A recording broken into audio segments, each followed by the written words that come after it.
Good morning, students. Welcome back to the business studies classes. We are doing part B of business studies and chapter number 9, that is financial management. In the last video, we went through the meaning, definitions, and role of financial management. And in the today's video, we are going to deal with the objectives of financial management. Okay. So basically the financial management जो होते हैं ये deal करते हैं maximisation of wealth of equity shareholders. ठीक है, जो finance manager होते हैं, जो कंपनी के फिनेंशियल मैनेजर होते हैं, वो डिसीजंस लेते हैं on the behalf of owners के बिहाफ में डिसीजंस लेते हैं.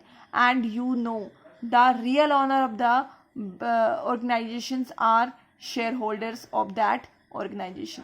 मतलब ये जो फिनेंशियल मैनेजर जो होते हैं वो अपने ऑनर के बिहाफ में क्या करते हैं, डिसीजन लेते हैं. और किसी भी कंपनी का ऑनर कौन होता है, उसके इक्विटी शेयर होल्डर्स होते हैं. ठीक है, तो वो क्या जितने भी डिसीजंस लेता है वो क्यों कब लेता है, ऑनर्स के बिहाफ में लेता है. इसीलिए हम लोग बोलते हैं कि वो यहाँ पे क्या डील है. सबसे पहला ऑब्जेक्टिव्स ऑफ फाइनेंशियल मैनेजमेंट क्या है, to maximisation of wealth of equity shareholders. अगर हम लोग ये ऑब्जेक्टिव अचीव कर लेते हैं तो ये जो 4 ऑब्जेक्टिव आपको दिखाई दे रहे हैं, profit maximisation, maintenance of liquidity, meeting of financial commitments with creditors and last is proper utilisation of funds, automatically gets utilised और ऑटोमेटिकली गेट्स फुलफिल्ड. ओके, अगर हम किसी भी कंपनी अपनी एक objectives, this is main objective maximisation of wealth of equity shareholders को पाने की, अचीव करने की कोशिश करती है और अचीव अगर कर लेती है तो ये जो 4 ऑब्जेक्टिव साइड में आपको दिखाई दे रहे हैं, profit maximisation, maintenance of liquidity, meeting of financial commitment with creditors and proper utilisation of fund, ये अपने आप ऑटोमेटिकली अचीव हो जाता है. अब इसको हम लोग समझेंगे कि होता क्या है ये सब. प्रॉफिट मैक्सिमाइजेशन तो आप समझ रहे हैं कि अपने प्रॉफिट को डे बाय डे इंक्रीज करना, मैक्सिमम करना. ओके, आप प्रॉफिट ज़्यादा से ज़्यादा अर्न करना मार्केट में, this is called profit maximisation. Next is maintenance of liquidity. Maintenance of liquidity भी आप समझ रहे हैं. लिक्विडिटी मतलब होता है कि एक कैश रिजर्व रेशियो अपने साथ रख करके चलना. जैसे मान लो आपके पॉकेट में 4-5 क्रेडिट कार्ड है बट एक भी पैसा नहीं है, तो हम लोग बोलेंगे कि you don't have any liquidity.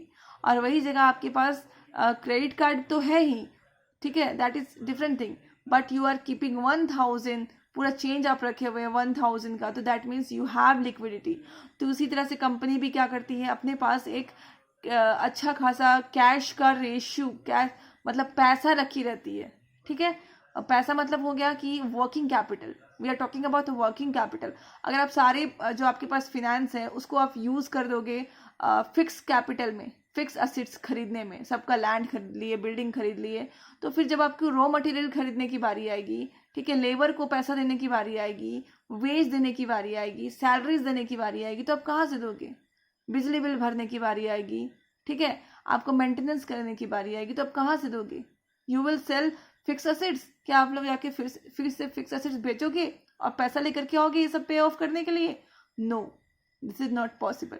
तो कंपनी को ये डिसाइड करना होता है कि वो कितने, उसके पास जो अवेलेबल फाइनेंस है उसमें से वो कितना फाइनेंस का फिक्स असेट्स खरीद रही है और कितना फाइनेंस को साइड में रख रही है वर्किंग कैपिटल के नाम पे, ताकि वो ये सारे जो खर्चे मैंने आपको गिनाया, फिक्स रॉ मटेरियल खरीदना, वेज देना, सैलरीज देना, फिर हो गया आपका कैरेज को पैसा देना, उसको ढो करके ले आया तो देना, फिर मेंटेनेंस कराना, ठीक है, ऑफिस एक्सपेंसेस हो गया, इलेक्ट्रिसिटी, पावर, एवरीथिंग, ये सबको पे ऑफ करने के लिए आपके पास एक लिक्विडिटी होनी चाहिए.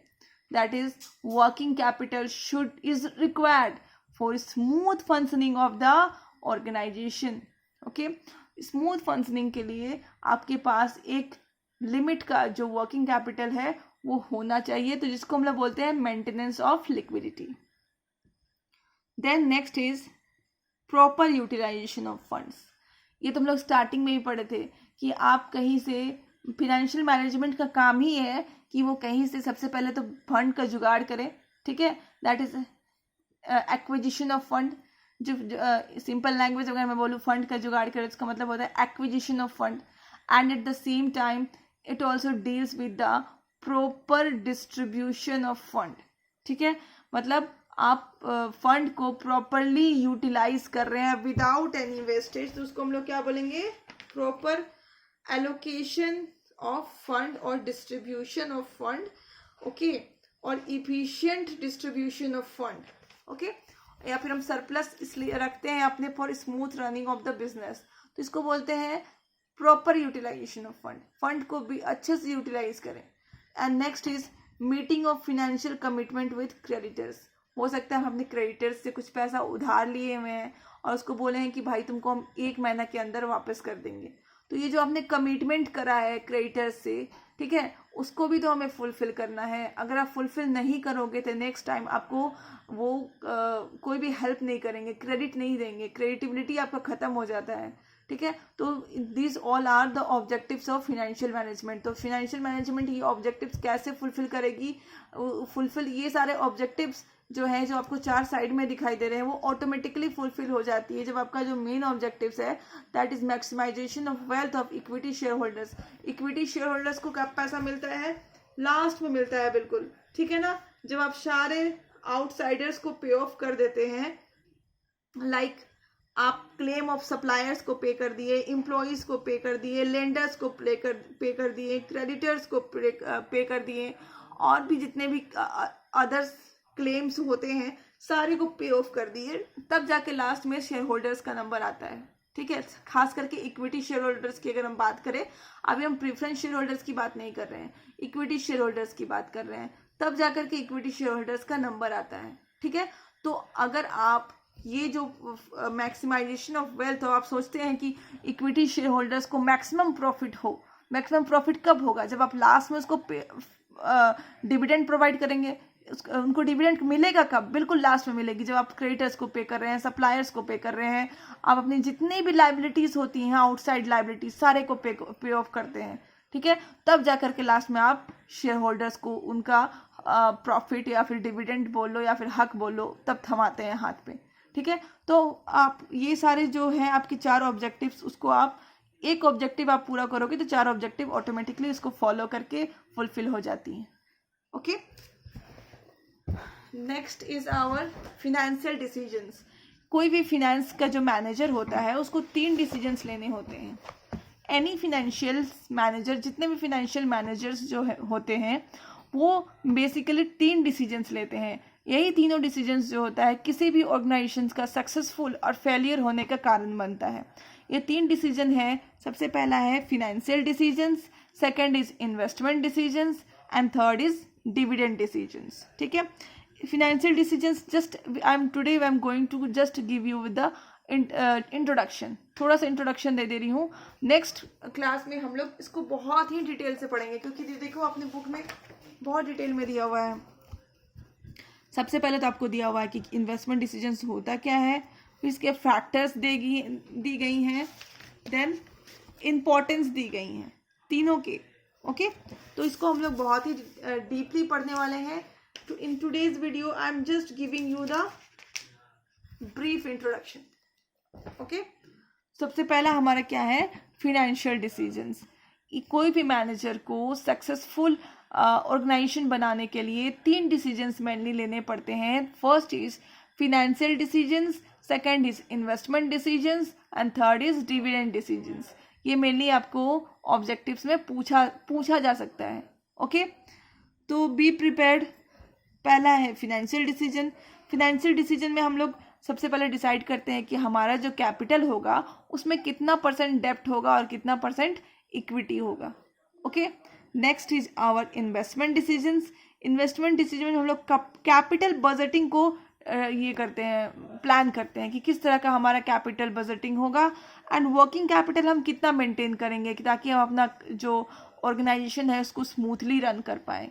ठीक है, and last is our dividend decisions. Dividend का मतलब ही होता है कि हम लोग जो शेयर होल्डर्स को प्रॉफिट देते हैं उसी को हम लोग क्या बोलते हैं, डिविडेंड बोलते हैं। ठीक है, तो डिविडेंड डिसीजंस कितना होना चाहिए, प्रॉफिट, पहला तो प्रॉफिट के नाम पे हम अपना प्रॉफिट कितना बांट दें, जो हमारे शेयर होल्डर्स है उनको हम प्रॉफिट पे कितना हिस्सा दें, ठीक है, कितना परसेंट जो हमारा टोटल प्रॉफिट का हम उसको डिस्ट्रीब्यूट कर दें।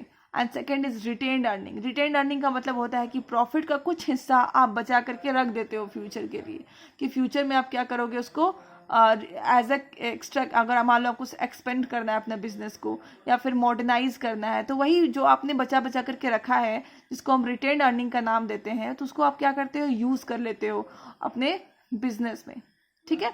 और ये बहुत ही सेफ रहता है क्योंकि आपको कहीं बाहर किसी से मांगना नहीं है, ठीक है। आप जब से इस रिटेन अर्निंग यूज़ करोगे तो आप किसी को इंटरेस्ट नहीं पे करोगे, ओके। तो इसको आप यूज़ करके रख लेते हो और इसको at the time you want to expand your business or modernize or do anything in the growth of business, you can use this retained earning। तो ये यहाँ पे बहुत इंपॉर्टेंट डिसीजंस हो जाता है कि आप कितने प्रॉफिट को रिटेन करना चाहते हैं और कितना प्रॉफिट को डिस्ट्रीब्यूट करना चाहते हैं।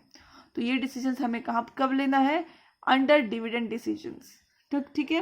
तो in the next video I will deal in a detail way. Till then keep learning, keep watching.